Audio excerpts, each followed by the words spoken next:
রাধে রাধে সকলকে। আজকে জন্মাষ্টমী। সকালবেলা এখনও পর্যন্ত গোপালের ঘুম ভাঙেনি, তবে এবার গোপালকে ঘুম থেকে তোলার পালা। গোপালকে ঘুম থেকে তুলে যখন ছাদে এলাম, দেখলাম আকাশ পুরো মেঘলা।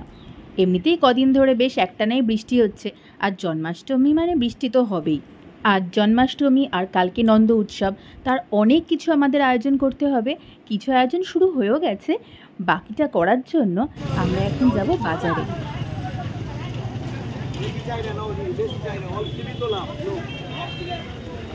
নাড়িয়ে নাড়িয়ে দেখো সব কথা জল নড়ছে।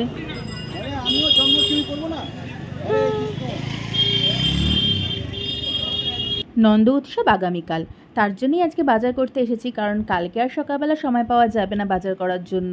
তাই বেশ দেখে বেছে বাজার করতে এসে গেছি সকাল সকাল। শুনেছি ঠাকুরপুকুর বাজারে জিনিসের দাম বেশ সস্তা, তাই এবারে ঠাকুরপুকুর বাজারে এসেছিলাম বাজার করতে। কিন্তু সস্তা আর কোথায়, আজকের দিনে যেখানেই যাও সব জায়গাতেই আগুন ছুটছে, আর তার ওপর সেই রকম ভিড়। তবে তার মধ্যেই ঘুরে ঘুরে আমি আর দিদি দেখে গেছে বাজারটা করে ফেললাম।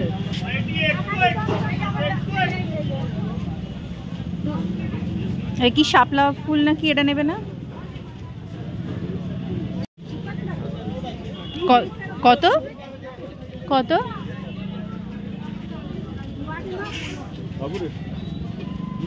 গোপালের জন্য ফেভারিট কি যেটা দেয় যে কি না, ফেভারিট কি ছিল? ফেভারিট কচু না কি জানো, বেশ কি কচু? রাধারানী হচ্ছে কচু। আর গোপালের তোর গাঠালি কি জানো, গাটি কচু, ওটা হচ্ছে রাধারানী ছিল। ও, আর গোপালের খুব ফেভারিট বলে কিছু নেই, সব খায়। মাখন। আরও এদিক ওদিক দেখে আরও যা যা বাকি ছিল সবটাই আমরা কিনে নিলাম। বাজার করা মোটামুটি কমপ্লিট। ব্যাগগুলো যথেষ্ট ভারী হয়ে গেছে। এবার আমরা যাব ডিরেক্ট বাড়িতে, তারপর যা কেনার আবার আমরা পরে বাড়ি থেকে বেরিয়ে কিনবো। এখনও পর্যন্ত এইগুলো হয়েছে, দোকান বাজার মোটামুটি এগুলো কমপ্লিট। আরও কিছু এখনও অনেক কিছু বাকি, এখনও ফল বাকি। এই বাজার নিয়ে কী করে তেলের দোকানে যাবো আবার বেরাবো তো, এখনও ফল বাকি, ফল আনতে যাব। আরও অনেক কিছু আনা বাকি আছে, দেখে নাও।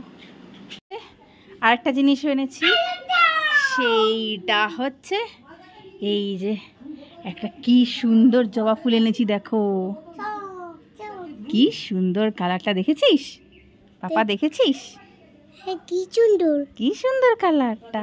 এটা কি ফ্লাওয়ার? এটা কি ফ্লাওয়ার? হিবিস। হ্যাঁ, আমরা বেরাবো তো এখনই, যেও না। ভালো লেগেছে তোমার? ভালো লেগেছে? কি ফ্লাওয়ার? ছিঁড়ে যাবে পাপা, ছিঁড়ে যাবে। কি ফ্লাওয়ার? হ্যাঁ, হিবিস্কাস। কত কালারে দেখেছো? ছিঁড়ে যাবে। আস্তে আস্তে।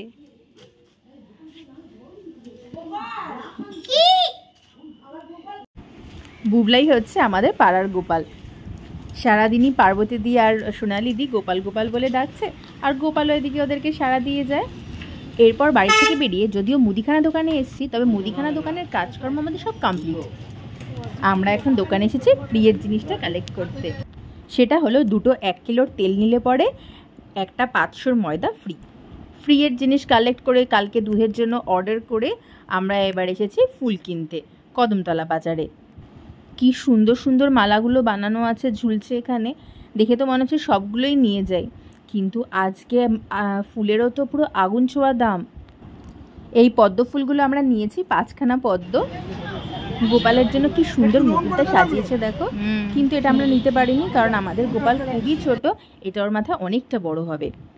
গোপালের জন্য টগর ফুলের কুড়ি দিয়ে একটা বেশ সুন্দর এই মালাগুলো আমরা নিয়েছি। আর আমাদের রাধাকৃষ্ণের বিগ্রহ অনেকটাই বড়, তার জন্য ভাবছি যে ঠিক কী মালা নেব, কারণ বড় মালাগুলো দেখে মনে হচ্ছিলো যে কালো দিয়ে ঠিকঠাক থাকবে কি না, সেটা নিয়ে একটু বেশ টেনশন হচ্ছিল। এদিকে অনেক দাম দর করলে পরও কিছুতেই আজকে দোকান থেকে দাম কমাতে চাইছে না।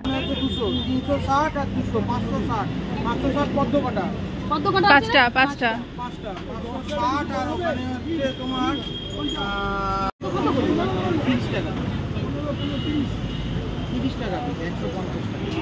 দিদির আবার বাজ পড়বে মাথায়।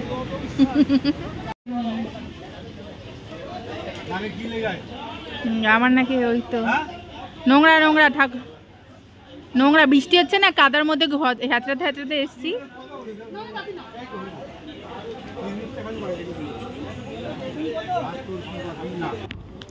ফল কেনা আমাদের হয়ে গেছে, তবে দিদি আবার কিছু এখান থেকে বাজার নিচ্ছে, কারণ দিদি ঠাকুরের জন্য নিজে যে ভোগগুলো রান্না করবে তার জন্য দিদি আরও কিছু সবজি নিচ্ছে, আর সকলের জন্য রান্না করবে আমাদের রান্নার ঠাকুর। এদিকে সবজি কিনতে কিনতে হঠাৎ করে বাইরে তাকিয়ে দেখি বাইরে বৃষ্টি শুরু হয়ে গেছে, আর আমরা দুজনের কেউই ছাতা ক্যারি করিনি। এতগুলো ব্যাগ নিয়ে সব জিনিসপত্র নিয়ে কী করে আমরা বাড়ি যাব বুঝে পাচ্ছিলাম না। তবে বৃষ্টি একটু ধরতে দোকান থেকে 2টো প্যাকেট দুজনে মাথায় দিয়ে আমরা বেরিয়ে পড়েছি। তারপর আরও কিছু জিনিস কেনা বাকি ছিল, যেমন আমাদের পনির কেনা বাকি ছিল। তো আমরা পনিরের দোকানে এসেছিলাম, কিন্তু এত তাড়াতাড়ি পনিরটা নেব না বলে পনিরটা ভেবেছিলাম অর্ডার করব। তো দোকান থেকে বললো যে অর্ডার করা যাবে না, বিকেলবেলায় এসে পনিরটা যেন নিয়ে যাওয়া হয়। তাই একটা মিঠাই মিট আর একটা ফ্রেশ ক্রিম নিয়ে আমরা আবার বাড়ির দিকে যাচ্ছিলাম। যাওয়ার পথে মনে হলো আমাদের ডাব কেনা এখনও বাকি রয়েছে, তাই আবার দাঁড়িয়ে বললাম ডাবের দোকানে, কিন্তু সেখানে এতটা দাম বলছিল যে আমরা কিনবো কিনা ঠিক করছিলাম না। আমরা ভাবছিলাম যে আর একটু আগে গেলে যদি একটু কমে পাই, তাই আমরা নিই ওখান থেকে, যদিও ঘুরে ফিরে একটু পরে আমাদেরকে ওখান থেকেই নিতে হয়েছিল, আর উনি দামও কমিয়েছিলেন। এইসব কেনাকাটি করতে করতে অলরেডি 12:30 বাজে। আমার এবার টেনশন হচ্ছে যে বাড়িতে এবার তাড়াতাড়ি যেতে হবে, কারণ বাড়ি থেকে বুবলাইকে স্নান করানোর আছে, খাওয়ানোর আছে, ওরও বেলা হয়ে যাবে। আমাদের মিষ্টি কেনাটা বাকি ছিল, তাই আমরা এসে গেছি মিষ্টির দোকানে, যে একটু ঠাকুরের জন্য মিষ্টিও কিনবো আর একটুখানি খোয়া ক্ষীর কিনবো। 200 খোয়া ক্ষীর দাও না আজকে।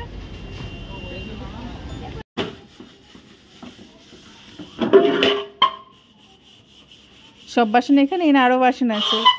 আরও আছে বাসন। আমি এরপর আর বেশিক্ষণ পুজোর কাছে যোগ দিতে পারিনি, কারণ নিচে ঘরে স্নান করে নিচের ঠাকুরকেও পুজো দেওয়ার ছিল। তারপর তো বুবলাইকে স্নান করানো, খাওয়ানো সব কিছুই বাকি ছিল, তাই জন্য আমি আর পুজোর কাজে হাত লাগাতে পারিনি খুব একটা। যদিও প্রতি বছর পিঠে বানানোর দায়িত্ব থাকে মামনি আর বৌদির ওপর। ওরা দুজনে মিলে সমস্ত রকম পিঠে বানায়, যেমন তালের বড়া, মালপোয়া, পাটিসাপটা, নাড়ু, আরও যদি কোনো রকম কিছু ইচ্ছে হয় তো সেগুলো বানায়। নাড়ু করা অলরেডি হয়ে গেছে, এবার পাটিসাপটার জন্য ব্যাটারটা বানানো হয়েছে। এদিকে আমাদের গোপু দাদা সাজুগুজু করে সুন্দর করে বসে পড়েছে। দিদি এতক্ষণে পুরো সিংহাসনটাই কি সুন্দর সাজিয়ে ফেলেছে দেখো।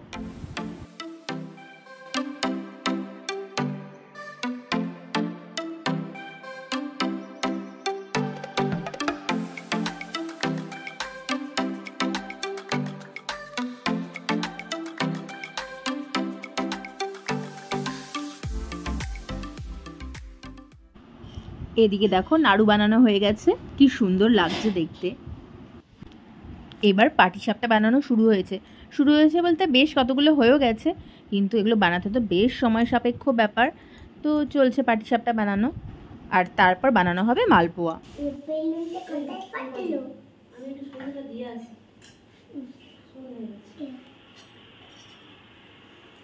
আর এটা কি মালপোয়ার? তালের বড়া এখনো বাকি, তাল ঘষা হয়ে গেছে? হ্যাঁ, আর নইলে 3 তলায় তোকে আসতে হবে খাওয়ানোর জন্য।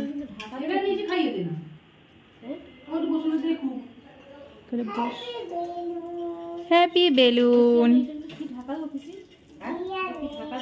দিদি কি সুন্দর দেখ ফুল দিয়ে আলপনা করছে, দেখ। গোপাল দাদাকে দেখেছিস? গোপাল দাদা কোথায় বলতো? গোপাল দাদা কই? ওই দেখ নিচে নিচে। আচ্ছা,